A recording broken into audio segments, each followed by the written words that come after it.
Welcome, everyone, to the L7C podcast, My Hero Academia edition.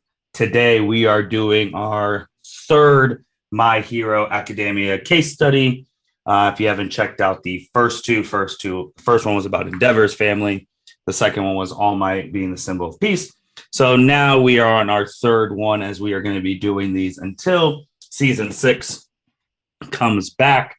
And we have our My Hero enthusiast, Andrea, with us. How are you doing today, ma'am? I'm doing well, Martin. How are you? I'm doing well. It's always great to talk to you about My Hero Academia in this way. So this topic I got to pick, and I picked after watching the movie, watching season 4 with the quirk bullets and the trigger bombs, and seeing how they could have wiped out and hearing the villain's thoughts. My question was, should the My Hero world actually have the trigger bomb and the quirk stealing bullets for extreme situations? So this would be like the police, the governments, and all of that. So that is the question we're going to be talking today. Going to go a whole different avenues, kind of hits to real life in regards to like weapons and things of that nature and situations. So yeah, here we are. Andrew, do you want me to go first, or do you want to go first?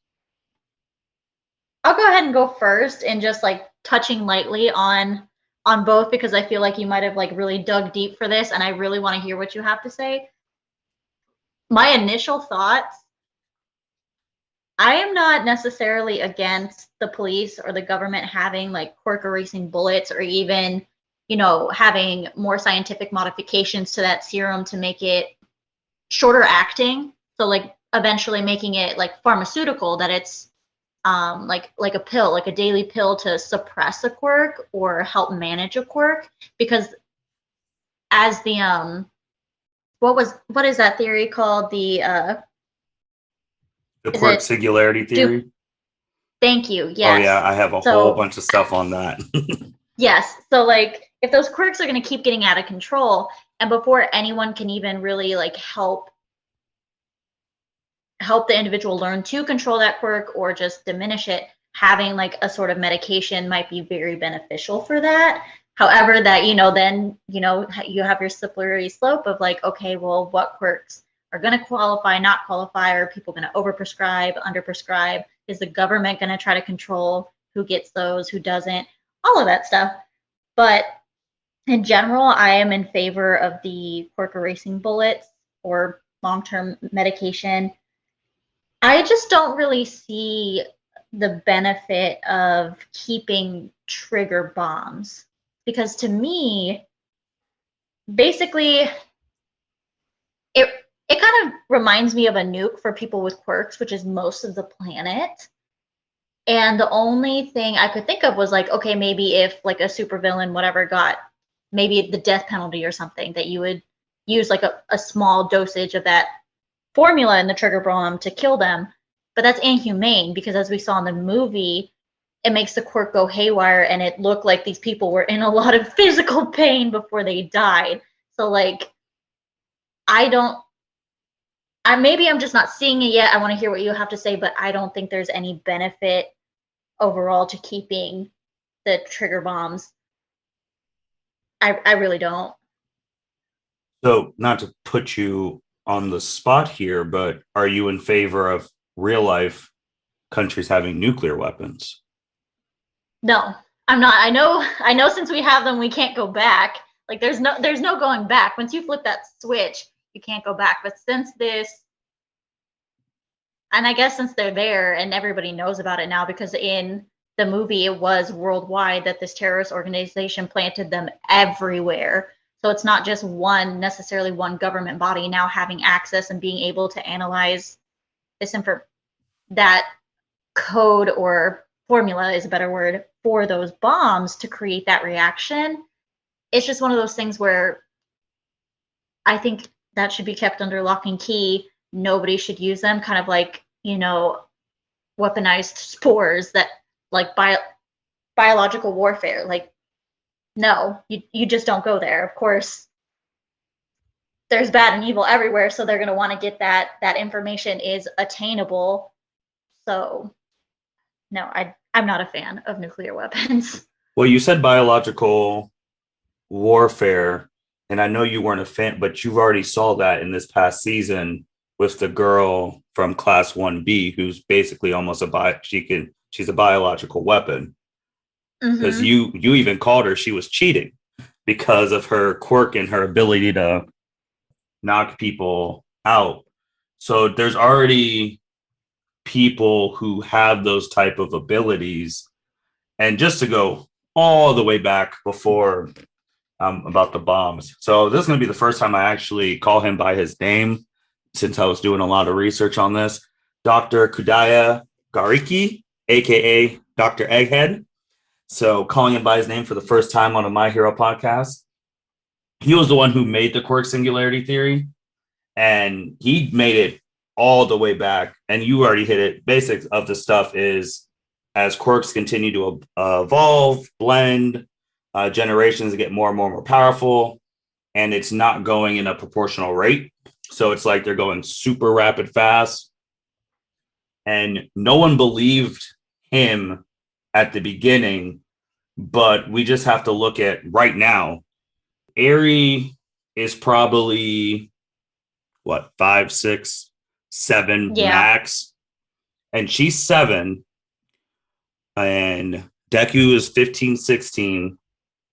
All Might would be in his 40s, maybe 50s, and Aerie was born with a quirk that could literally reverse a living organism in her earth into the earliest state. That's literally an example of how quirks are getting way OP, and that people, they can't keep up with the stuff going on right now. So that's already showing the doctor's theory is true.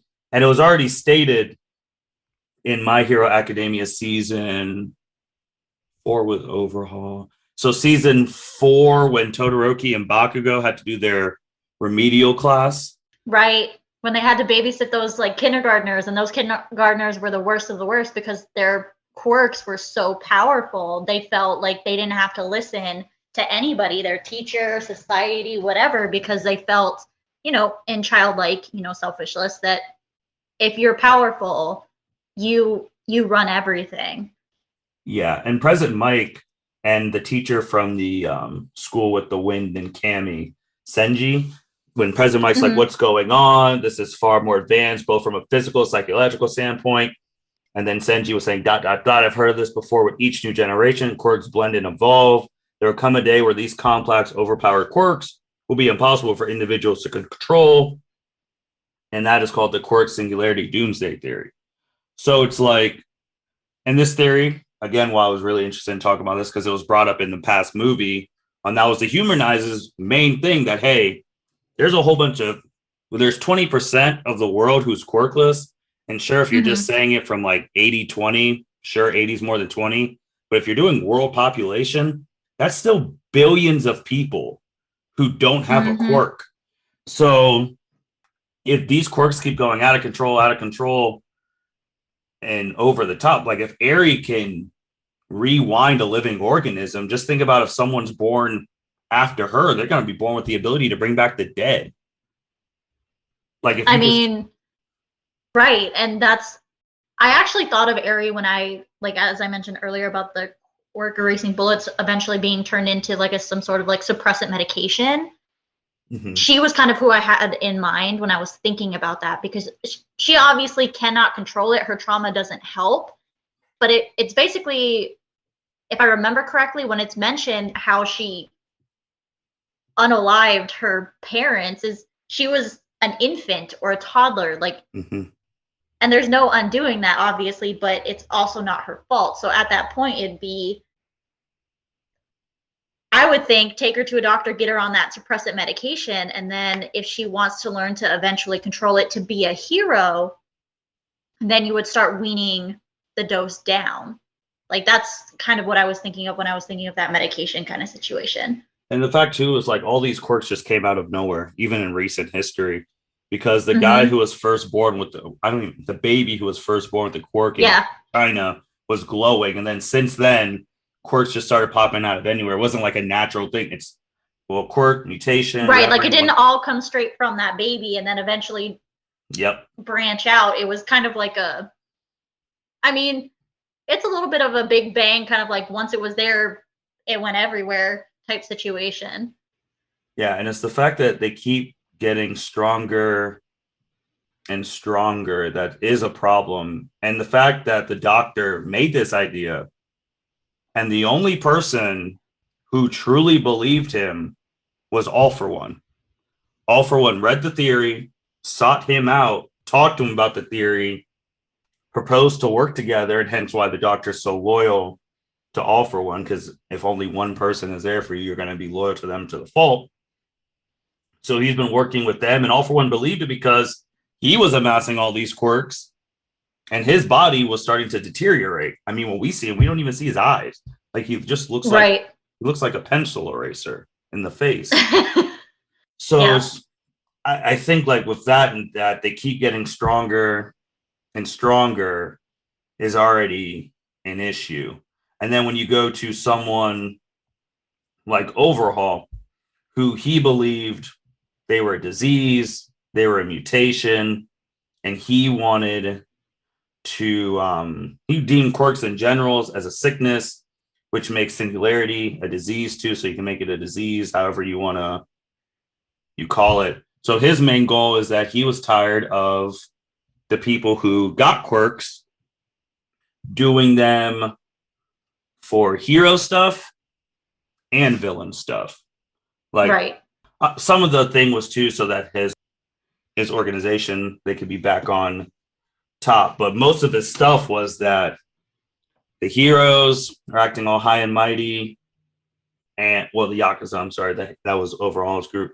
The heroes are acting all high and mighty, and then the villains are giving the Yakuza a bad name. So his thing is like, hey, I'm gonna get rid of quirks and put everyone back on an equal playing field. Mm-hmm. Obviously, his stuff failed. They ended up beating him at the end of season 4, but then he loses his arms, goes to jail.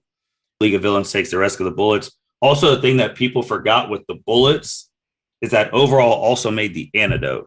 Like people forget about that. Like there's an antidote to the quirk stealing bullets that if someone gets shot with them, you can heal them, but those antidotes haven't been seen since Overhaul went to jail.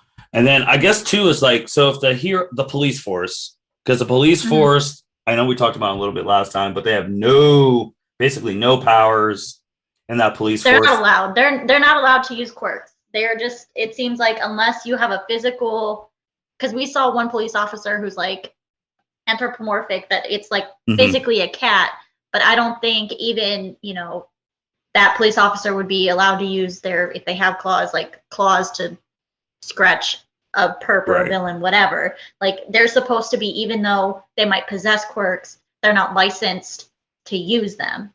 Right. And I'm assuming that, and I'm just going to generalize that this is a police force all across the planet, that they can't use their quirks, stuff like that. And their main job is just arresting the villains after the heroes show up and beat them. So my biggest thing with that is that if there's no hero in the area, what are they supposed to do against someone with powers?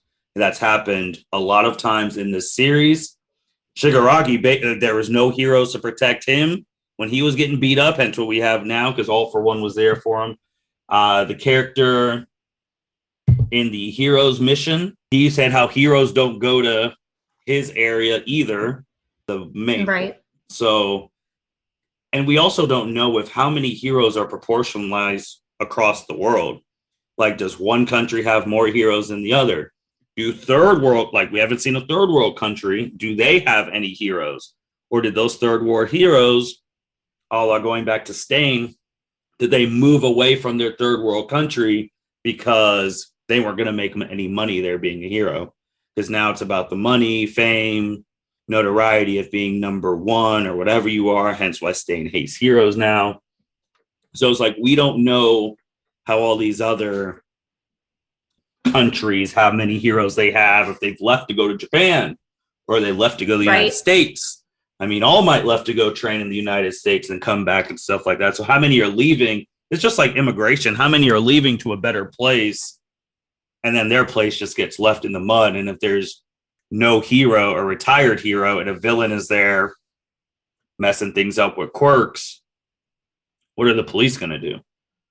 Right. And I mean, we also saw that in the Heroes Rising movie, in that island, it's isolated, so it doesn't really need like a whole army of heroes, but they had one hero for several decades, and then when that hero died, I mean, they kind of sent the kids out there of like, hey, have fun, nothing bad could go wrong, but then that's the entire movie, shit went down.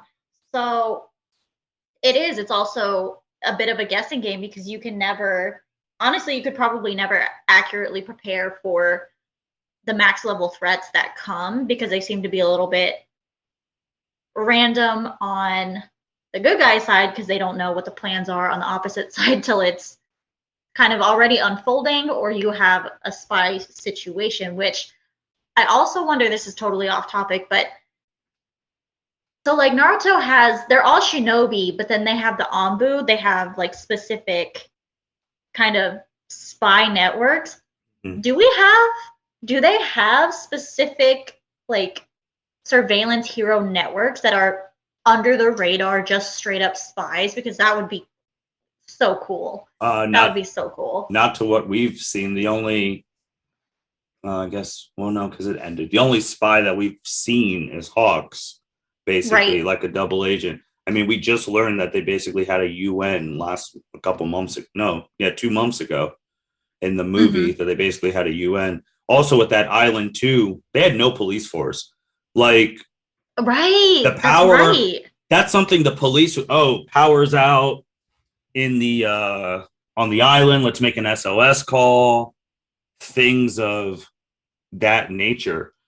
So I've always thought with them that they need something, because if there's no one else there, if there's no heroes there, or you're dealing with the superficial heroes, like, that's not a big enough villain for me to come out and beat, so you guys can handle it on your own, then they're SOL. And then whoever's getting hurt is probably going to get beat up pretty bad, maybe close to death, depending on what happens. And then their police people are going to die too, which means family lost people. So it's like, what are they doing to defend themselves? And also, too, with the bullets, if you have a strong enough villain who's a telepath, who can take control of heroes, if there's a villain right now who we see 20 episodes, whatever, down the road, that's like, oh, I have the ability to mind control anyone who has a quirk, what are we going to do? Because with the quirk singularity theory, someone like that is going to be born soon.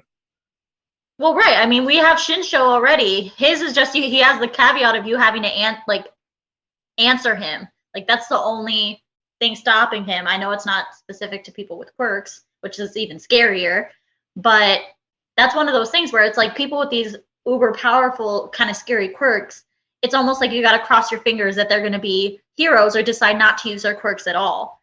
Because if they don't go with those two options, people are in trouble.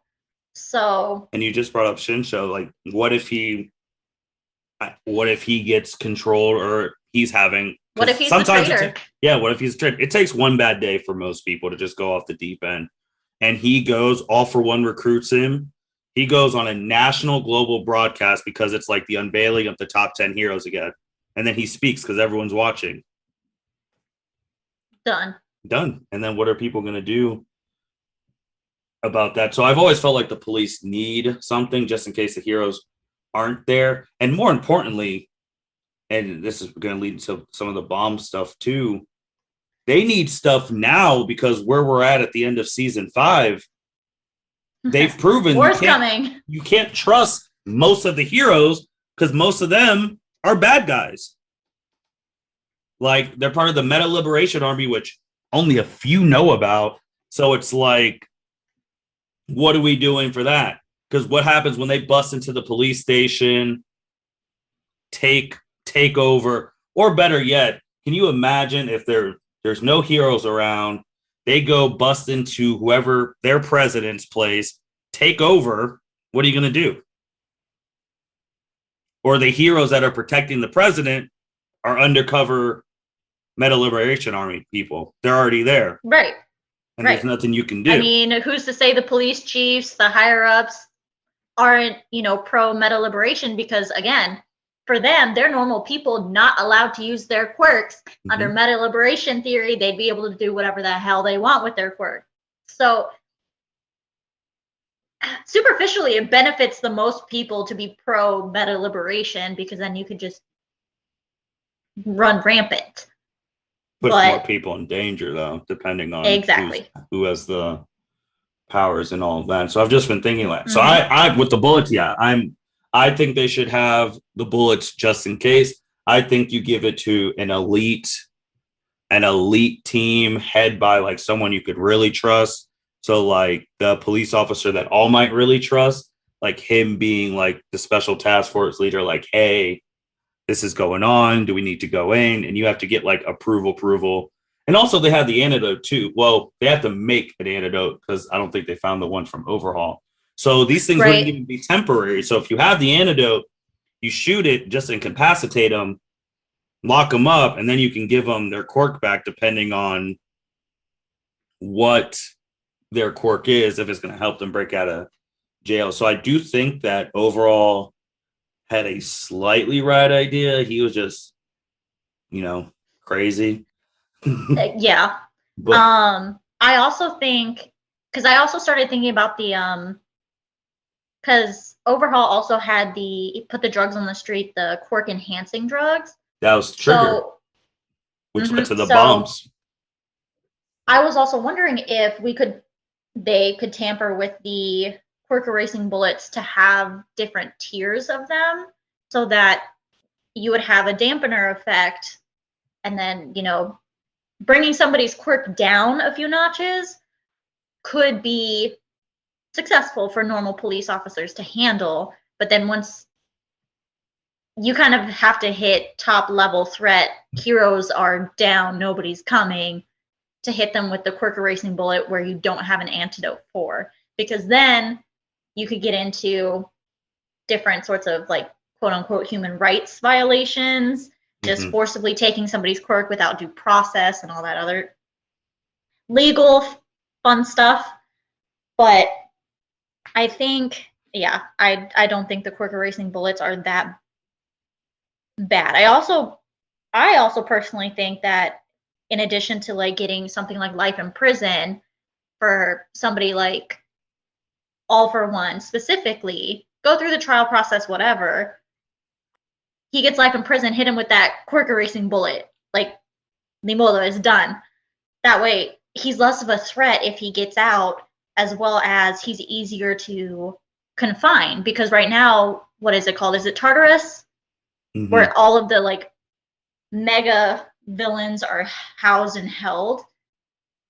They're going to get somebody in there with a quirk or different sets of quirk abilities that they're not going to be able to contain. So it's hard to keep all of them secure. So I feel like potentially, in addition to whatever length of time they should be punished, potentially getting their quirk taken away instead of like a death penalty would be sufficient. I guess my only thing with your thing about All for One is that we haven't seen if the quirk erasing bullet takes out someone if it could take out multiple quirks or one quirk, since it has like 1 billion quirks. Right. So that's the only thing with that. And no, I like the idea. And also with, you brought that up too, with there's some people who don't want to have quirks. Goes back to the old X-Men movies of Rogue wanting to be able to like touch someone. So like if Shigaragi, alternate universe, wanted to actually like hold someone and like be with his family, but he can't because of his hands, and he wants to get rid of his quirk or take some medicine. I mean, if you want to, that should be allowed, like available, at least the option if you want to. But then the risk, like, hey, if you do this, it's going to be gone. Or we have pills that you can take that once you're done doing whatever, you can have your quirk back. So it's all the same thing, like medication, like birth control, all that stuff. You know what the risk and all that, and you know what it's for. And if you want to take it, you should have the option to take it. And it's just, yeah, the police are just outmanned, outgunned. If the heroes ever turned on them, if anyone with quirks ever turned on population, they would be screwed, which goes to the bombs. So my only thing with the trigger bombs is because All for One is very charismatic. He really is. He knows how to get people to follow him. Which is weird because now he has no face, which is supposed to be like a massive stay away from me type situation. But yeah, just. So, Andrew, I'm gonna ask you then, what happens if All for One breaks out and then he has his own continent of soldiers? What are you going to do? The guy who's been number one villain for hundreds of years, and now he has a continent, like a whole continent of all his soldiers, and they're coming in, wrecking shop, and they're taking over the planet because no hero right now is strong enough to beat All for One. So he just kills all your top heroes. What are you going to do? Which is a very plausible thing because you just talked about him breaking out. He can easily go and take over. Like, imagine All for One breaks out, takes over the Meta Liberation Army and the humanized group, whatever the remaining soldiers of that, takes over a continent, has them all working for him, doing his bidding, killing everybody and all that. It's like, what would you do to beat him? I don't know. I just don't want to use those bombs. It was ugly watching those go off, and I understand that keeping a national or a world level threat contained requires blood, sacrifice, pain, but it just doesn't sit right with me. My initial idea would be, even though again we might have these quirk erasing bullets, even if we have to hit him up 1,000 times the dose to at least get rid of 1,000 of his quirks, continually trying to bring him down, I feel like stealth is more the way to go with all of that. But can you stealth? That's going to take time. Sorry, what? Can you stealth All for One? If someone could have stealthed him, he wouldn't have been a problem to this day.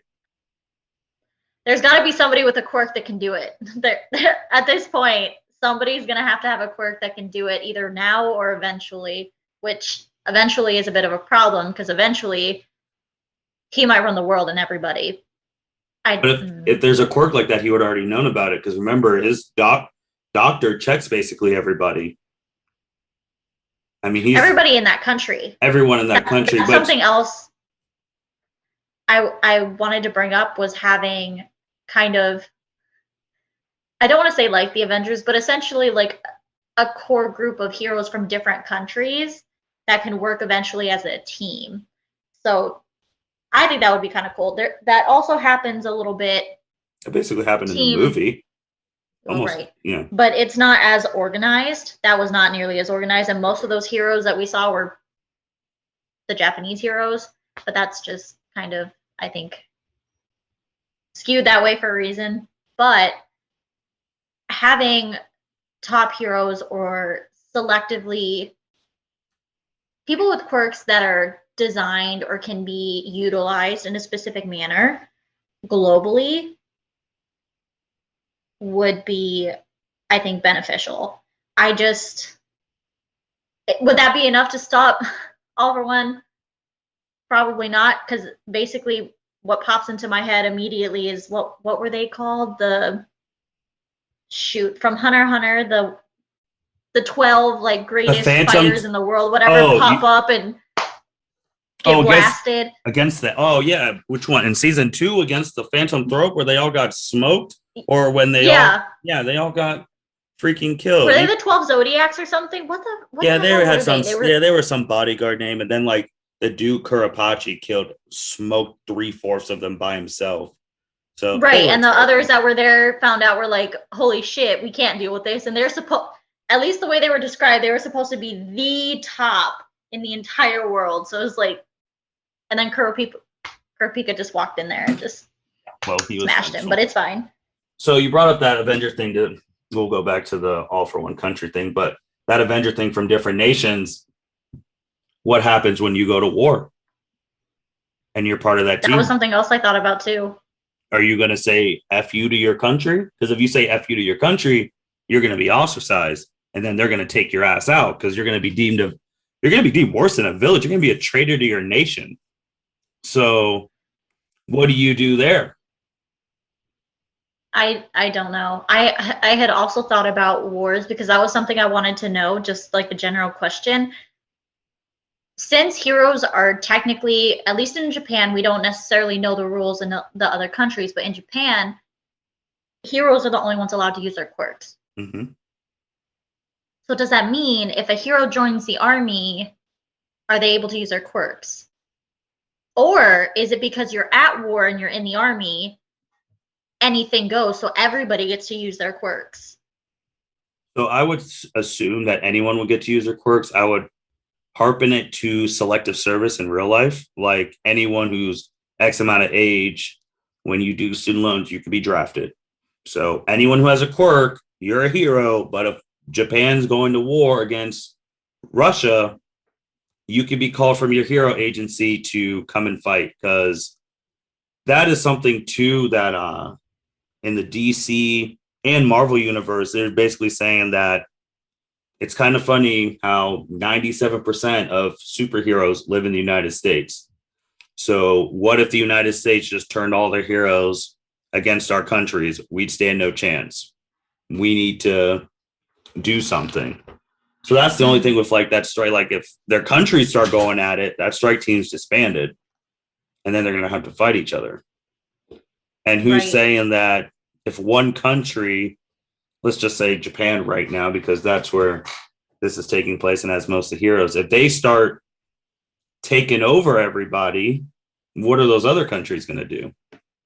It's never good to have one country rule the planet, Right.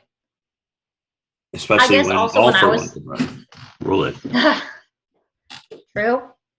Honestly, All for One would be manipulating all the countries to go to war with each other, so that way after everybody's freaking annihilated, he stands on top of the heap. But Mm-hmm. anyway, I mean, when I was thinking about it independently about the possibility of heroes going to war, this might just be very naive or altruistic, but the idea of heroes,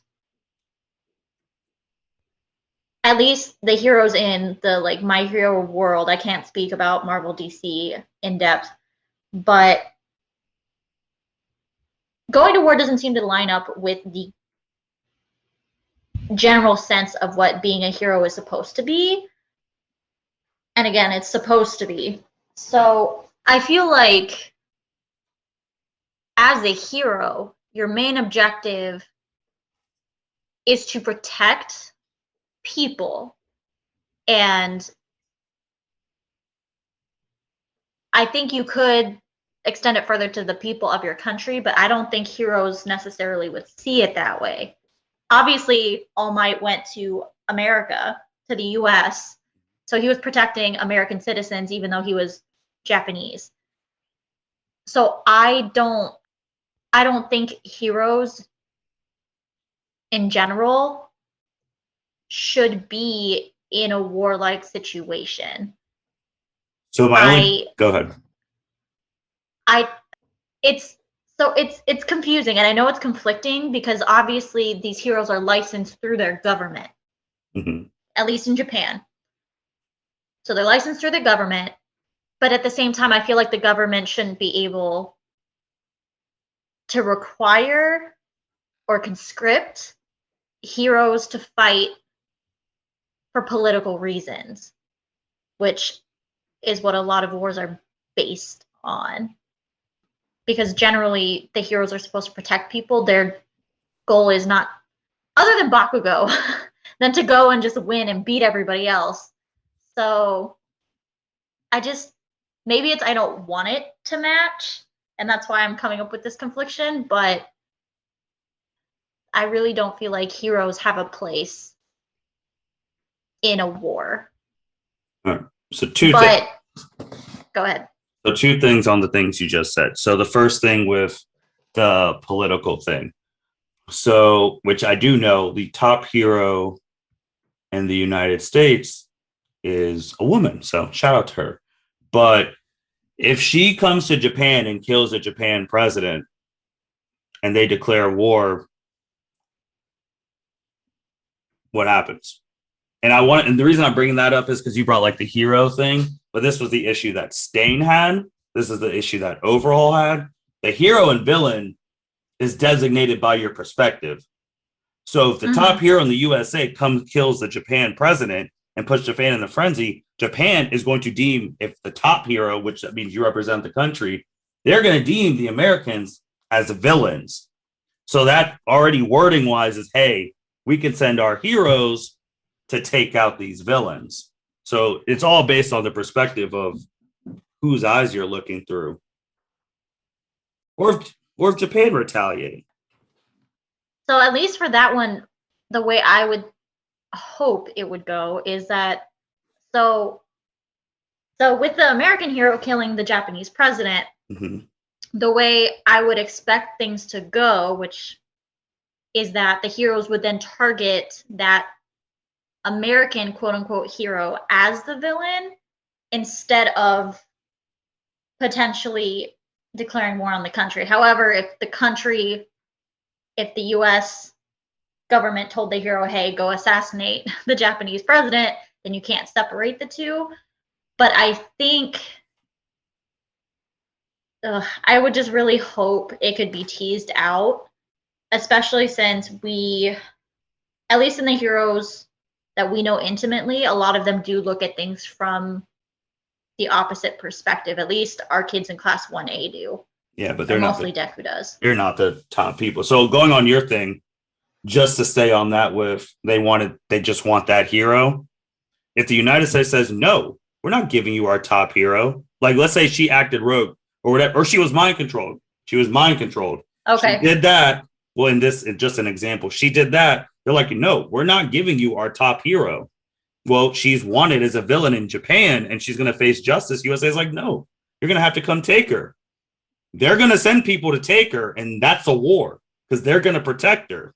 There you go. Yep. And then other countries are going to see that, and it's like, oh, the top hero, almost to what the Humanizers said, almost try to do. The top hero in America is fighting all the top heroes in Japan. They're in this war. This is the perfect opportunity for another country to try and swoop in and take over the United States and Japan. So like it only takes one thing. Just look at the lengths of he was mind control. Going back to Marvel, look at the lengths that the Avengers broke up because of Bucky. Right. Or a murder he didn't do. So that strike force that you just talked about broke up. And the guy didn't do it, and they still broke up because of the conflicts that it caused. And then we saw what led to that. Thanos came, they weren't together, got snapped, half of them died. Overhaul comes, galvanizes the remaining people alive because that's what he can do. And then he takes over the world. And there's nothing to stop him. Because he'll see that bullet coming a mile away. This is a guy who's fought every user of One for All. And he would know about it. And if this canonly happened, because the League of Villains has some bullets where the author may forget about it by the end of whatever, but we saw them take it. So it's like, what are you going to do now if Overhaul has the bullets? I mean, not Overhaul, All for One, because Shigaraki is going to give them to his master. So, oh, for sure. It's just simple stuff like that. Just think about it in the movie. Those heroes who didn't know Midoriya were going to go take him in. Right. If their heroes are like, we're not giving Midoriya, okay, all the heroes in Japan who have Midoriya are deemed villains by the rest of the world, and they got to take them out. And then you have a war right there, all to protect Midoriya. I almost thought that's how that movie was going to turn out, but they didn't have enough time because they could have turned it that way that UA students, Endeavor agencies like, no, he never do it. Everyone's like, hey, you got to turn him in or we're coming to get him. And then you have a fight. Or Japan's government's like, hey, this is coming from your president. You got to turn that kid in. And they're like, no. Then you're in war. Everyone's deemed treason. And then you have chaos. And then what do you do? Because they don't have the bullets and they don't have the trigger bombs. And I think with the nuclear bombs, like in real life, obviously, you don't ever want to get to a point where those ever have to be used again. There's an argument that shouldn't even been used the first time. For sure. Having them potentially as a deterrent is something I am kind of in favor for. Like, All for One can't be like, oh, I can't take over this whole country because if I'm over here messing stuff up, they can nuke me. I'm going to have to reframe some of my evil ways in some way because you know there's one weapon that could take you out. And also with the bomb, I don't even think you need to do it for the whole country per se, but the way those scientists were working to turn that drug into a freaking nuclear bomb, you can find a way where you could turn it to something that only attacks that specific person. Like it's like, hey, we got to kill All for One. Like honestly, he should have been dead a long time ago. They should have put him out, but he keeps surviving. We need to do it. Send whatever machine. What if the trigger bomb, the nuclear bomb, since we're blending all the things, was an Iron Man suit, and All Might's the only one with the password? Would you be all right with that? Or All Might's the only one who is allowed to authorize any use of mini nuclear bomb, whatever. But this goes back to another thing, which I wanted to bring up too, before I go back to a second point you made about the Japanese heroes. All this stuff got made when All Might was done. Like we talked about last time. None of this, no quirk stealing bullets, no nuclear bombs was made when All Might was around because All Might was around. And like we talked about the last one, everyone got soft when he was here. And now we're talking about like, hey, we need nuclear bombs. Because what happens when a kid is born who's literally a nuclear bomb? What are they going to do? And if All for One's still around, I hope he's gone by then. But if that doctor finds a kid who, if he starts crying, like emotions get up, like we saw people who they have emotions and they can get stronger and all that. If it's the opposite, like if a kid gets wound up to a point where they feel like nothing's working and they explode and they're a nuclear bomb, what are you going to do against that? If you have no bullets or a deterrent of your own? Because you know, All for One is swooping that kid up so fast. It's going to tell him his parents abandoned him. He's the only one here for him. The doctor's going to give him candy. He's going to train him to control it. And anytime the guy gets or girl gets mad, sad, whatever, it goes crazy. Or from with the quirk singularity thing, because now you're having arranged marriages, things like that. So Bakugo's thing is explosion. Right. Momo's thing is creation. I know you're going to hate this, but just bear with me for the sake of this thing. No, don't go there. You got to. If Bakugo and Momo had a child and got both quirks, what if that child could make a nuclear bomb? Because they has explosion from Bakugo and the creation stuff from Momo. What do you do? In theory, I think Momo can make a nuclear bomb by herself. All she needs is to understand the materials and the functions of the bomb, I'm pretty sure. So I don't think her body could handle that though. Because like she's never made anything like massive. She also has to go off body fat, which she doesn't have a lot of. Now, I mean, in the way that she's drawn now, by the time she's an adult, she probably, well, depending on how they go, they give like Tsunade and them a run for their money. So she might have enough fat from like her breast area, but still, honestly, that wouldn't be enough. Honestly, I kind of hope they go. I know it's going to like tank a lot of people's waifu status of her, but I hope they go like, shoot, what's his name? The guy with the candy bar, Beckham, right? Mm-hmm. Right? Yes. I hope they go that avenue with her because she would be so much stronger if she had more to work with. Okay? Or, you know, going back to your thing, she learned get some better hand-to-hand combat, but she did good all right in the movie. But just like stuff like that, if you start mixing quirks that are explosion or like this and that, what do you, or for if you, I guess Bakugo's thing because it's explosion, you mix Bakugo, and in this world, if he's gay and he gets married to like Shinsho, and that quirk mixes, that anytime you follow Shinsho's command, it automatically explodes you. What are you gonna do? That's fair. I mean, there's also the possibility, I mean, with the singularity theory in general, like, I don't believe, I could be wrong, but I don't believe Aries' parents had quirks that perfectly combined to give her what she had. It seems that uber powerful quirks like that can come out of nowhere. There's also. Well, they are now. That's the point of the theory. Right. So, I don't know. It's hard. I feel like, I don't feel like this is a plot hole, but I feel like this story could be developed this way down the line. And this is completely off topic as well, but while I was thinking about all of this stuff, I kind of realized my hero is actually set in the future. Mm-hmm. So, like, I believe Aizawa and Endeavor, their dates of birth are closer to, like, now or about 10 years ago. Mm-hmm. Looking at the technology that they have, they should be way more advanced technologically than they are, because this is supposed to be decades in the future. Yeah, but technology didn't advance, people did. That's bigger. Exactly. So because people were advancing so fast, they were all focusing on people instead of advancing technology. And I feel like that needs to be shifted to help minimize the damage. I don't want to say the damage. Minimize potential negative impact.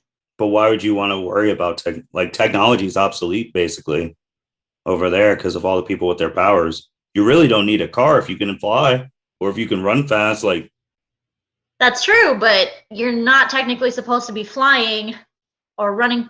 Well, you can run on the sidewalk, whatever the hell, that's fine.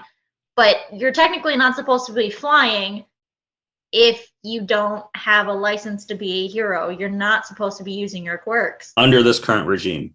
So if because we're basing this in real life, if these people get voted out 10 years from now and freaking got Shigaragi's president and those laws get lifted, like, we're basing it off if they have a real government, they can get voted out, or in this case, assassinated. Those rules can change. That's true. But the hope is that things don't change that drastically, because then you would have chaos and anarchy. Yeah. So the social fabric is trying to hold, and that's what the heroes are fighting for. So I also feel like that's partially why we don't really get into.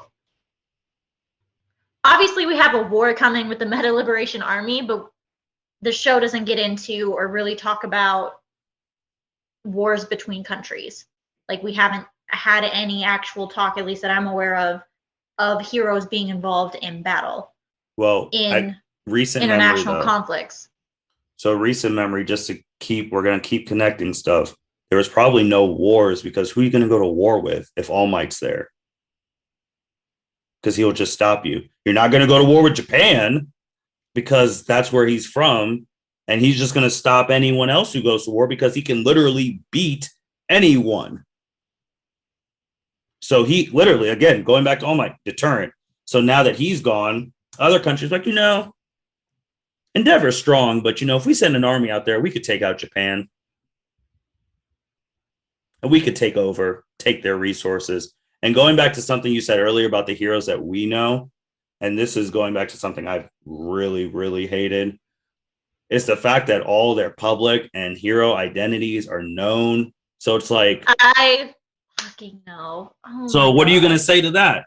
This is your government duty. Well, now it's like, if Japan's like, hey, we have to do a draft and anyone can be drafted, your name's public. Hence why, like, you can never go like a DC thing. You can never draft Superman or Batman because you don't know who the hell they really are. Mm-hmm. Here, you could be like, oh, we're drafting Enji Todoroki. We're drafting Shoto Todoroki. You have no choice, or you lose your hero license. You're deemed a traitor. And your family gets put in jail. Like, real stuff that happens in real world right now. So it's like, oh, if I don't go to war, I'm going to be deemed a villain. And I've worked my whole life to be a hero because I'm going to lose my hero license. And if I go save someone without my license, I'm going to go to jail, which, again, that goes to Shigaragi, which why he has a problem with heroes and all that stuff. Because if you take the licenses and let people do what they want, a la Meta Liberation Army, see, all this stuff's going full circle. So then what do you do? Because if they revolt, the government's going to be like, how are we going to take them out? Well, that's also why I feel like slightly, again, this is probably a hope, wish, and a prayer, but I would hope that the government wouldn't be that petty, that there's something in potentially the hero licenses that exempt you from being drafted or having to be conscripted, like to keep them out of it. Because then, truly, as a government, they're not completely stupid people. So they should know that telling a hero to try to go to war, the hero potentially could tell them no. And then you would potentially start all this internal conflict and internal infighting when they're about to try to fight a war with somebody else. So you would want to avoid all of that. Unless they know they have to. It makes me... Sorry? Unless they know they have to, because just thinking about a government thing, like of super powerful people being ran by normal people, a lot of Naruto, they're all ran by the feudal lords. If they say go to war, you're going to war. Period. I know, that is so crazy. That still blows my mind. They had to get permission from them to enter.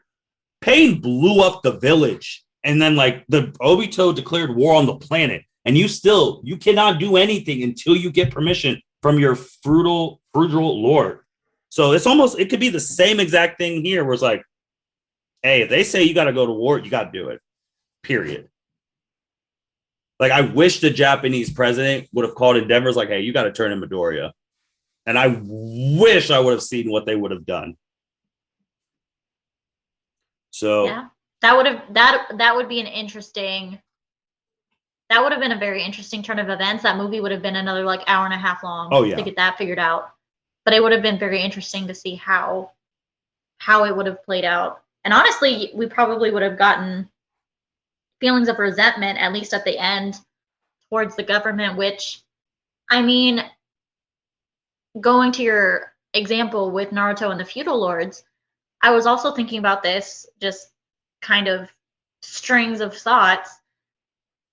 Why don't we have either retired heroes or current heroes in any sort of, like committee, government, decision-making processes? Because it is just, I mean, these people have quirks. It's assumed most everybody has quirks, but they're not heroes. So they're being completely left out of the conversation and just taking orders, which isn't necessarily awful, but at the same time, it's a loss of perspective in the decision-making process. My pushback to that is because I could see why they wouldn't have anyone with quirks, because if you're just relating it to Naruto with the 5 Kage summit, if someone had an ability like Shinsho's or Danzo with Shishui's eye, they're running the whole country or the whole planet. So it's like they probably want to keep those quirk people out of there because you don't know what their intentions are. The same reason they're not in the police force. I feel like every governmental power, quirk people are not in it, just for the fact that if they wanted to, they could kill and overrun them. So we got to put sanctions. So that's why I think they're not in there. Like right now, I think All Might should be in it right now. He has no quirk. He should be the perfect candidate to be sitting there because he's respected by everyone on planet Earth.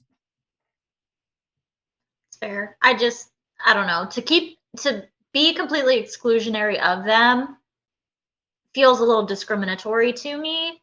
It also just seems, I mean, you're going to have these what if situations with every single person that walks in the door. Anybody can be highly intelligent and come up with a plan to overthrow the social fabric.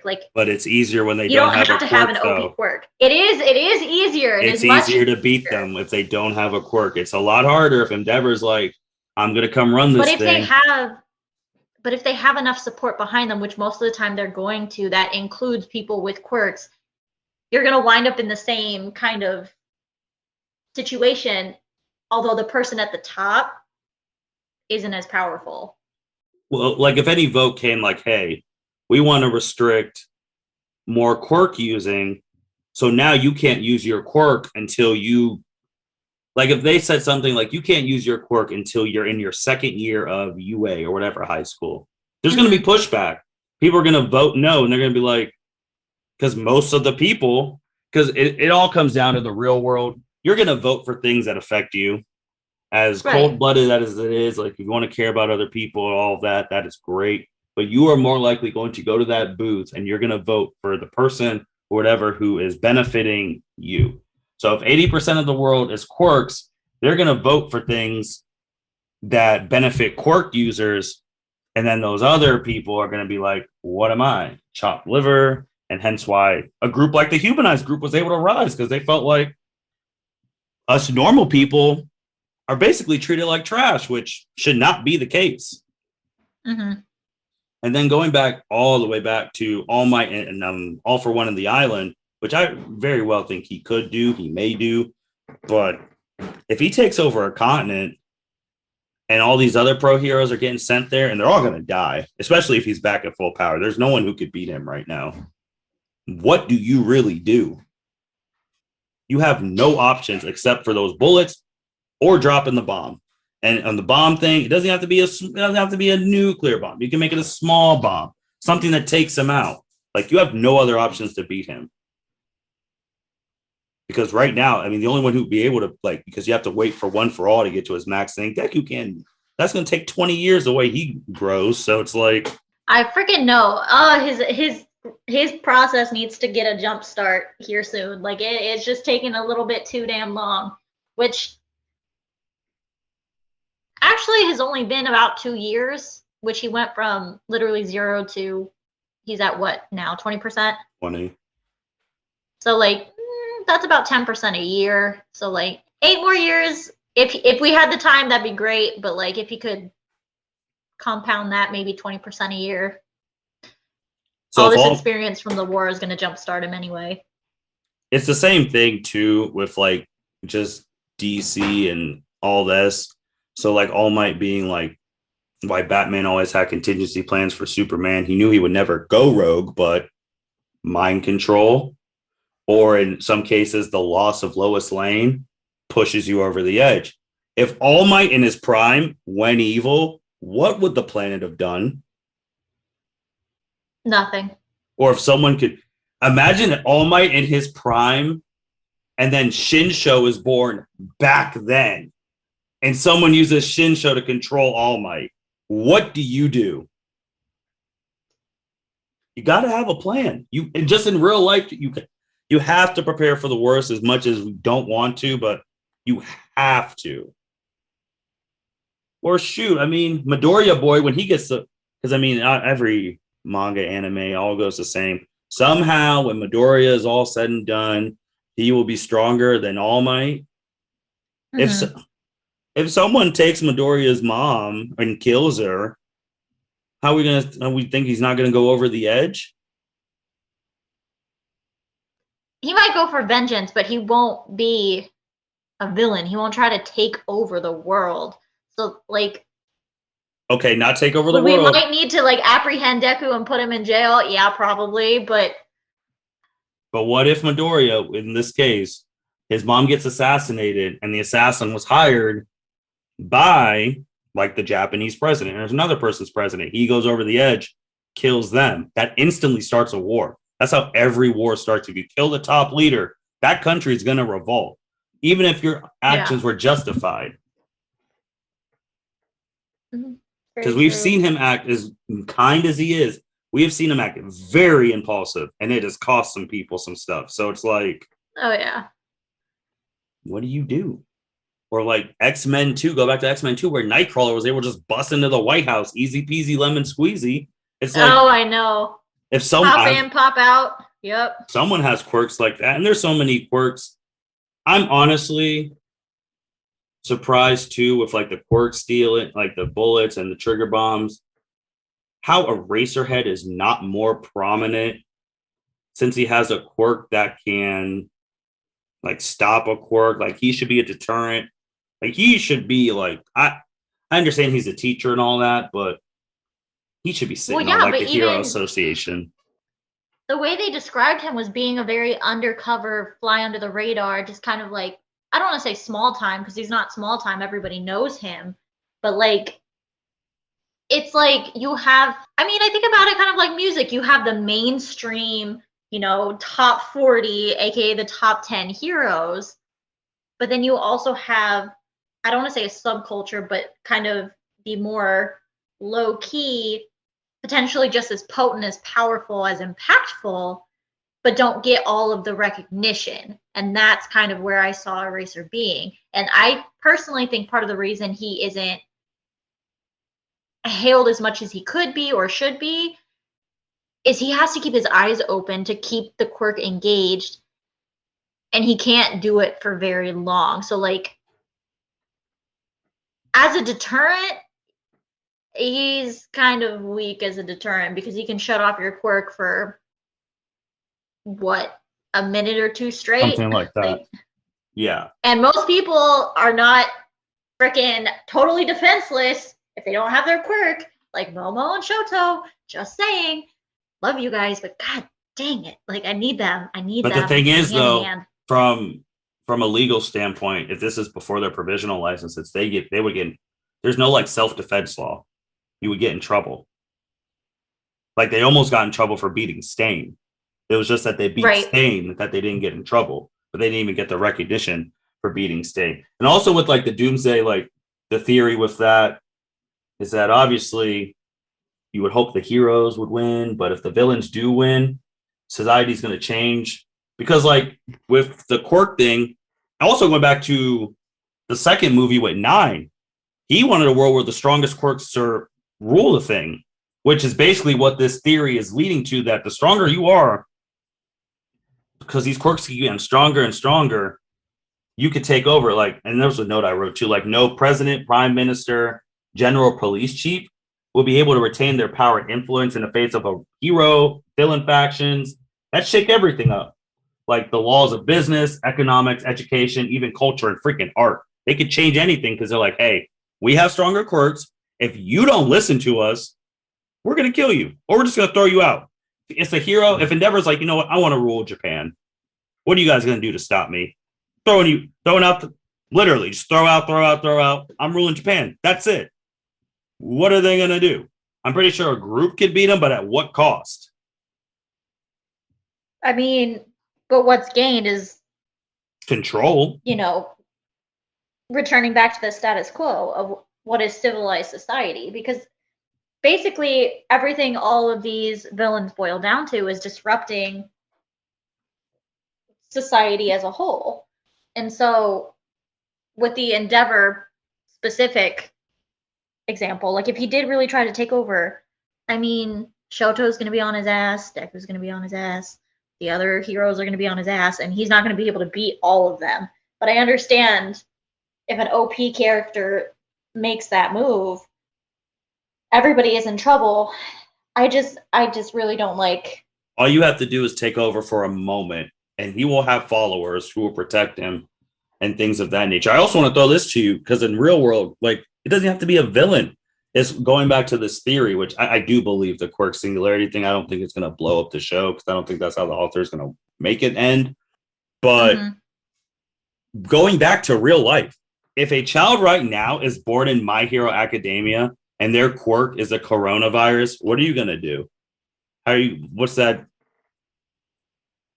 You're going to put that kid in jail? You put that kid in jail? All for one. You ostracize that kid, which is going to happen. All for one's going to take advantage. And here we are. Like if everywhere that kid with that first instinct with that coronavirus Quirk baby is, okay, we need containment, isolation. But then you're already breeding a villain. I mean, you saw what COVID's done to the planet. We shut down, and our whole economic systems changed. People didn't have jobs. 40 million in the United States lost. Everything's changed economically for the worse. And this is normal people. If a super baby has this, or a child, and they can just think about it. If their parents are pieces of crap, and they're like, hey, this is our kid. If you don't do our demands and put us in office, we're going to have our kid breathe, and it spreads COVID across, well, whatever their thing would be, an advanced thing. Because that kid probably be like the trigger bomb, Quirk stealing thing. Like, oh, no, everyone gets sick and you die. No cure, except for the kid. You can weaponize that, take over, nothing to stop it because there's no bullets. I'm not even saying drop the bomb on that one family, but there's no bullets. Right. So I think the quirk bullets are needed. For sure. The bomb thing is just obviously you don't want to drop a bomb on an entire nation, but I do think they should look at ways of making it smaller. Or I'm even at the point where if you have it, it has to be like the same thing like the United States. It has to be like 3 specific people who have the code, and you have to vote in Congress. Like you have to do a whole bunch of things to consider. Like if All for One has an army on the continent and they've taken over every other country but one, you got to drop it. I'm sorry, you got to. Like he's already taken over his parts of the planet. You got to drop it. At that point, those villains know what they've done and they got to go. The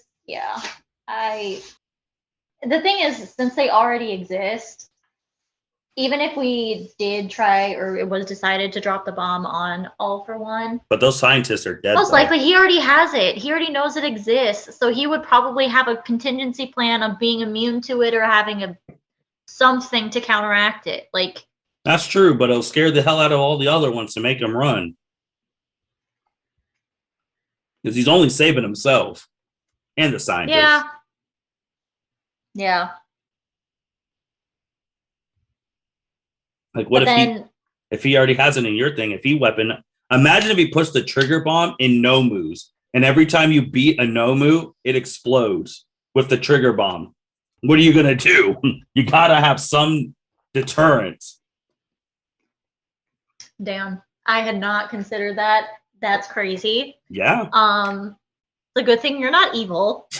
Yeah. Damn. But then this is what points back to my whole technology thing is once something's been created, you need to keep stepping it up and creating counterbalances. So I don't know. I feel like there's got to be a different way, a better, but maybe not. And if push really came to shove, if it happened in the show, would I cheer that, All for One is gone and that the threat is gone? Yes. But I'm just saying. I feel like the writer isn't going to go that route, obviously, but I wonder if it's something he's considered, like if he's thought about it. Yeah. Or like when I talked about that kid being born with coronavirus, just seeing on like one of the sites I'm looking on the side. What if a kid is born with the powers of light from Death Note? That they can write your name in a book and you die. What are you gonna do? That's worse than shit. Not teach that kid how to write. The problem is, that's my other problem. Just going back, all these heroes' names are public. They're real. Like you just write their name, they're dead.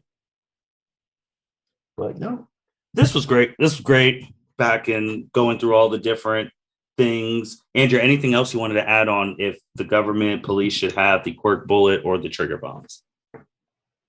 Nope. I think I've said all I needed to say. So what are we doing in January?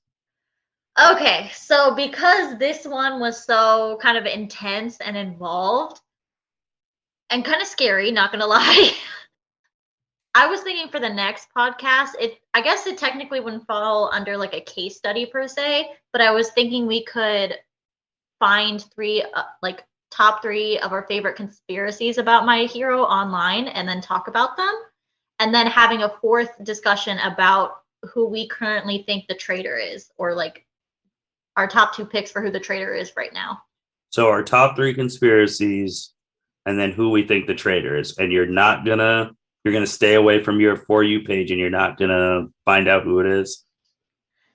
I don't think I don't know if it's a he or she, but I don't think they have not been revealed yet on my For You. I will try to stay away from any spoilers. I've actually not been seeing very many lately, which on the one hand is really good, and then on the other hand is like, but I want to know. So yeah, no, I will stay away from My Hero spoilers, but not Demon Slayer spoilers. I can't make any promises on Demon Slayer. Fair enough. All right, 3 conspiracies that we've. So So yeah, 3 conspiracies for My Hero that we want. Okay, and then the fourth one talking about who we think the traitor are. All right, yeah, that's perfectly fine, and we will do that in January. Andrea, anything else before we close shop? Nope. Thanks everybody for listening. This was very interesting. I'd like to know if any of our listeners have any additional thoughts or maybe plans on how to get rid of All for One. If he did take over a country without using the trigger bombs, I'd be very interested to hear that. But yeah, just thanks for listening, and this was a lot of fun. And with that being said, thank you everyone for listening to L7C podcast. Make sure you listen to all the other My Hero case studies. We're going to be doing these until season 6 comes. And with that being said, take care. Thank you for listening to this episode of the L7C podcast. Be sure to like, rate, review, and subscribe to the channel. Follow us on all social media platforms, and we'll be talking to you guys soon. Take care.